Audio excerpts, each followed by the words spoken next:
Hello friends, मैं बताता हूँ कि इस वीडियो में अब कि समलम चतुर्भुज क्या होता है। समलम चतुर्भुज वह चतुर्भुज होता है जिसमें क्या होती है कि ठीक दो विपरीत भुजाएं समांतर होती है।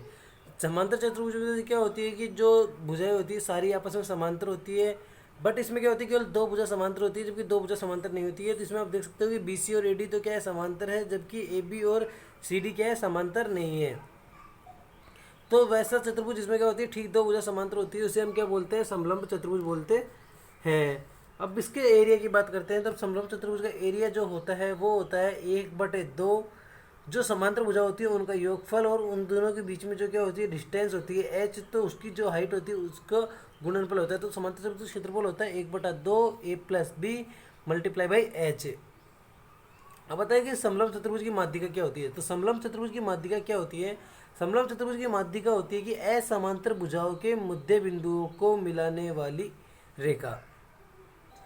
तो यहाँ पर जो ए बी और सी डी के असमांतर भुजाएं हैं तो इनके मध्य बिंदु एम और एन है, तो इनकी मिलाने वाली रेखा एम एन क्या होती है, समलंब चतुर्भुज की माध्यिका होती है। अब हम देखते हैं कि माध्यिका की लंबाई क्या होती है। तो इस माध्यिका की लंबाई होती है A/2 ये वाला पार्ट है, B/2 ये वाला पार्ट है, तो इसकी लंबाई होती है A+B/2। अब आती है यदि असमांतर भुजाएं अगर बराबर हो जाए, अगर असमांतर भुजा क्या हो जाए, जो बराबर हो जाए या विकर्ण बराबर हो, तो यह समद्विबाहु समलंब चतुर्भुज कहलाता है। तो समद्विबाहु समलंब चतुर्भुज कौन सा होता है, जिसमें असमांतर भुजा बराबर होनी चाहिए या फिर क्या होनी चाहिए, विकर्ण बराबर होने चाहिए। अब हमारे पास एक चतुर्भुज का एक और तीसरा केस होता है जिसे हम बोलते हैं पतंग। तो पतंग क्या होता है, पतंग ऐसा चतुर्भुज होता है जिसमें विकर्ण क्या होते हैं, लंबवत होते हैं, तथा सिर्फ एक विकर्ण चतुर्भुज को दो सर्वांगसम भागों में बांटता है। इसमें क्या होता है कि जो एक विकर्ण होता है जो ए सी है, जो दोनों को सर्वांगसम भागों में बांट देता है, दोनों विकर्ण आपस में बराबर सर्वांगसम भागों में नहीं बांटते हैं, तथा केवल एक विकर्ण क्या होता है जिसके विकर्ण आपस में क्या होते हैं, लंबवत होते हैं, तो उस वाले को हम बोलते हैं पतंग।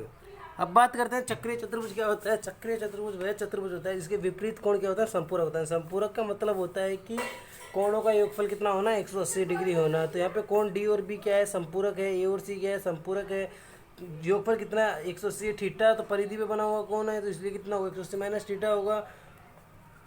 तो ये कितना हो गया है कि ये थीटा 180 माइनस थीटा। जो चतुर्भुज अगर किसी वर्ग मतलब चतुर्भुज अगर सर्कल के अंदर बना दिया जाए तो क्या हो जाता है, चक्रीय चतुर्भुज हो जाता है। वैसे आपने इस चतुर्भुज के बाकी के समांतर चतुर्भुज समचतुर्भुज वाला पिछला वीडियो नहीं देखा है तो आप उसको भी देख लीजिए, इसके बाद आपका चतुर्भुज में कोई डाउट नहीं रहेगा। अब हम बात करते हैं सेक्शन फॉर्मूला की तरफ। सेक्शन फॉर्मूला मतलब क्या होता है, विभाजन सूत्र।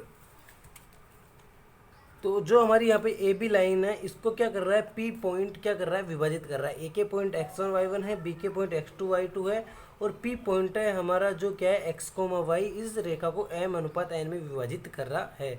और ये क्या कर रहा है, इसके रेखा के अंदर की साइड विभाजित कर रहा है, इसलिए हम क्या बोलते हैं, इसे अंतर विभाजन बोलते हैं। और हमारे पास एक दूसरा विभाजन होता है बाई विभाजन। तो आप देखोगे कि A P divided by P B करोगे तो आपके पास आएगा m/n। फिर आप मल्टीप्लाई कर दीजिए n times of A P equals to m times of P B. A P vector को आप क्या लिख सकते हो, P vector minus A vector, M vector को बी बी वैक्टर को लिख सकते हो, मतलब उसका अंतिम पॉइंट माइनस प्रारंभिक पॉइंट लिख देता है, तो पास हो गया B vector minus P vector. तो आप इसको सोल्व करोगे तो आपके पास आ जाएगा M B vector plus N A vector upon M plus N. B vector क्या था, जो इस वाला पॉइंट था, मतलब x2 i cap plus y2 j cap, तो mx2 प्लस nx1 अपन m plus n, my2 plus ny1 अपन m प्लस 1। और अगर हम भाई विभाजन की बात करते हैं तो भाई विभाजन मतलब रेखा के बाहर की तरफ विभाजित करना, a x1 y1 b x2 y2, तो p xy हो गया, a p upon b p मतलब m अपॉन n। तो अब आप इस तरह से n times of A P equals to m times of B P. A P को आप क्या लिखोगे अब की बार, ए पी को आप क्या लिखोगे कि p माइनस ए, और बी पी को आप क्या लिखोगे, p माइनस बी। तो आप इसको सोल्व करोगे तो यहाँ पर क्या आ जाएगा, केवल एक माइनस आ जाएगा। तो आपको क्या कर देना है कि रेशो को m/n मान लेना है, और आपको अंतर विभाजन का सूत्र लगा दोगे तो आपके पास ये आ जाएगा। ठीक है, अब आप करते हो कि आपने रेखा को विभाजित कर दिया। आप चाहते हो कि किसी रेखा पर स्थित किसी ए बी बिंदु के निर्देशांक क्या होंगे, तो आपको क्या कर देना है कि उस अनुपात को λ/1 में मान लेना है, किसी भी बिंदु के निर्देशांक। तो आप जो इसका क्या होता है, इसमें आप कोई सा भी लैम्बडा का अनुपात रखते जाओगे आपको बिंदु मिलते जाएंगे। तो किसी बिंदु के निर्देशांक होते हैं λ(x2) plus x1 upon λ+1, λ(y2) plus y1 upon λ+1। अगर लैम्बडा पॉजिटिव है तो आप समझ लेना अंतर विभाजन है, और अगर लैम्बडा नेगेटिव है तो क्या है, भाई विभाजन है। अब आता है कि रेखा ax plus B Y plus C equals to 0 रेखाखंड ए बी को अनुपात में किस अनुपात में विभाजित करती है। रेखा A X plus B Y plus C कोई जीरो रेखा है, ये रही। आप देख रहे होंगे जो क्या करती है, रेखा ए बी को किस अनुपात में, ए बी का पॉइंट है X one Y one, B का पॉइंट है X two Y two, A X plus B Y plus C.